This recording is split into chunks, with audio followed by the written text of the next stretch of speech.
हाँ चलिए इस क्वेश्चन को हम लोग डिस्कस कर रहे हैं। देख लो 2023 में आया हुआ ऐसा क्वेश्चन है, 23-24 में। ठीक है, क्या दिया हुआ है कि एक स्प्रिंग का लेंथ दिया हुआ है L1। कोई स्प्रिंग है, अभी मान लेते हैं इसका लेंथ है L1, तो ये जो फोर्स एग्जर्ट कर रहा है वो होता है F1 दिया हुआ है। और जब लेंथ को और चेंज कर रहे हैं, मान लो और बढ़ा दिए L2, तो फोर्स किसके बराबर है?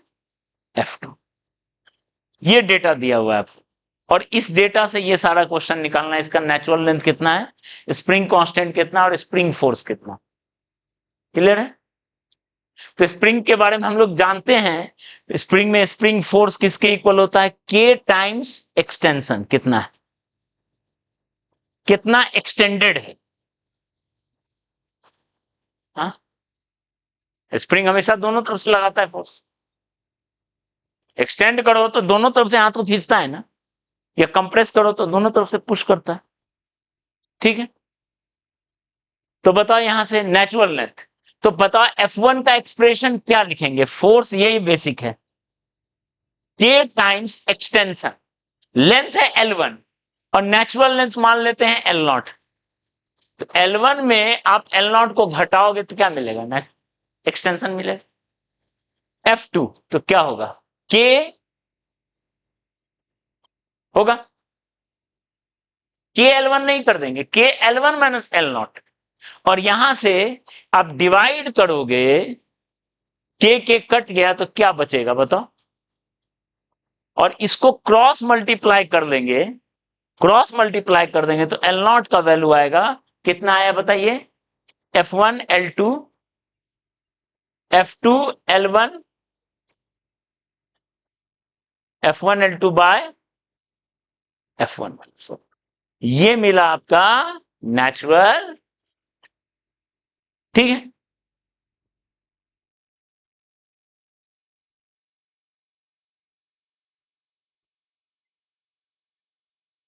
ओके,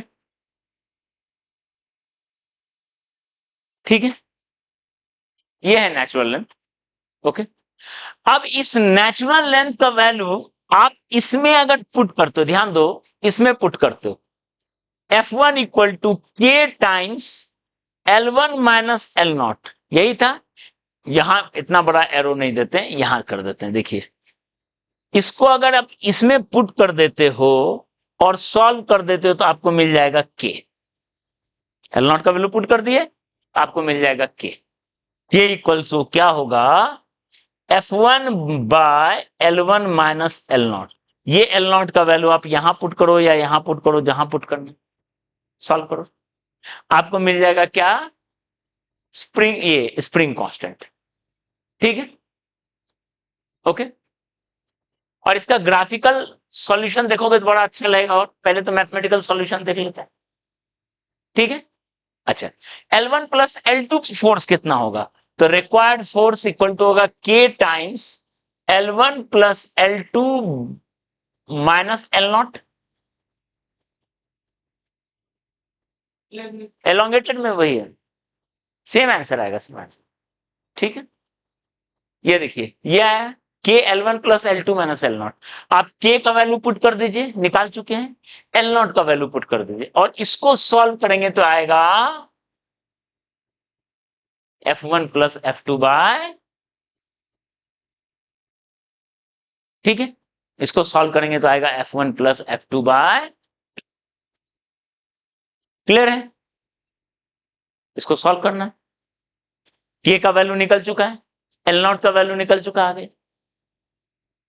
इसका ग्राफिकल अप्रोच देखिए तो आपको ज्यादा पिक्चर क्लियर दिखेगा। ग्राफिकल अप्रोच रहता, लगाते तो डायरेक्ट ये लिख लेते, इतना सॉल्व करने का जरूरत नहीं था। ग्राफिकल अप्रोच में बताइए, अगर ग्राफ, स्ट्रेट लाइन ग्राफ का आप फीचर जानते हो, देखिए कोई स्ट्रेट लाइन ग्राफ है, अगर एक्स, इधर ध्यान दो, इधर ध्यान दो, लास्ट क्वेश्चन आने के लिए आपको इतना लंबा मेथड करना पड़ा। पहले आप नेचुरल लेंथ निकाले, नेचुरल लेंथ पुट करके K निकाले, यहां से K निकला, और के निकल गया तो के को और उस नेचुरल लेंथ को पुट किए तो ये निकला। इसको देखो ग्राफिकल अप्रोच। मान लेते हैं x1 पे वैल्यू है y1, यहां पे, ठीक है, यहां है y0 वैल्यू, यहां है y0 वैल्यू, ये वैल्यू है y0, ठीक है। x1 पे y1 और x2 पे y2, स्ट्रेट लाइन। तो स्ट्रेट लाइन का फीचर आप जानते हो, एकदम बीच अगर ले चलें, एकदम बीच में x1 प्लस x2/2, तो ये वैल्यू भी बीच वाला हो जाएगा।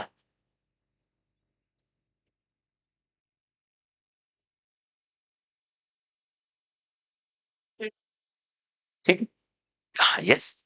तो आपके पास है F इक्वल टू के एल माइनस एल नॉट, ध्यान दीजिए, ठीक है।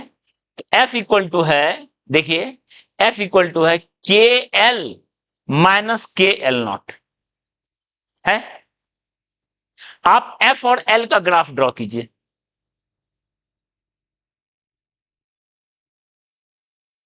ये है नेगेटिव इंटरसेप्ट, देखिए y की जगह हो गया ये, m की जगह हो गया ये, x की जगह ये, और ये होता है mx प्लस सी, ये पूरा क्या हो गया c। y इक्वल टू क्या बन गया, mx प्लस सी बन गया, यही होता है ना। तो c हो गया, ये ऐसा ग्राफ होगा। L का वैल्यू जब L नॉट है तो फोर्स का वैल्यू 0, L का वैल्यू जब L नॉट है तो फोर्स का वैल्यू देखिए तो क्या है, 0 है। देखिए ये है माइनस के एल नॉट, एल नॉट से कम तो हो नहीं सकता है लेंथ, नहीं एल नॉट से कम भी हो सकता है, अभी मैं एल नॉट से ज्यादा मैग्नीट्यूड की बात कर रहे हैं, ठीक है। अब देखिए, ये देखिए L1 लेंथ ले लेते हैं, L1 लेंथ पे ये कितना होगा, F1, ठीक है। और L2 लेंथ पे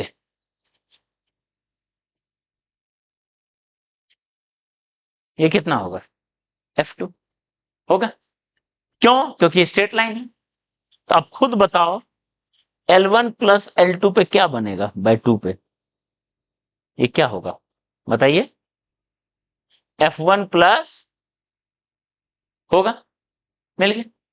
अच्छा ये स्लोप बताओ तो tan थीटा किसके इक्वल होगा, के बराबर हो गया, स्प्रिंग कांस्टेंट। अगर इसका आप ग्राफिकल अप्रोच करेंगे तो उससे भी बन जाता, ग्राफिकल अप्रोच से भी बन सकता था और मैथमेटिकल अप्रोच से भी बन सकता। क्लियर है, ठीक है। चलिए इसको नोट कर लीजिए जल्दी से।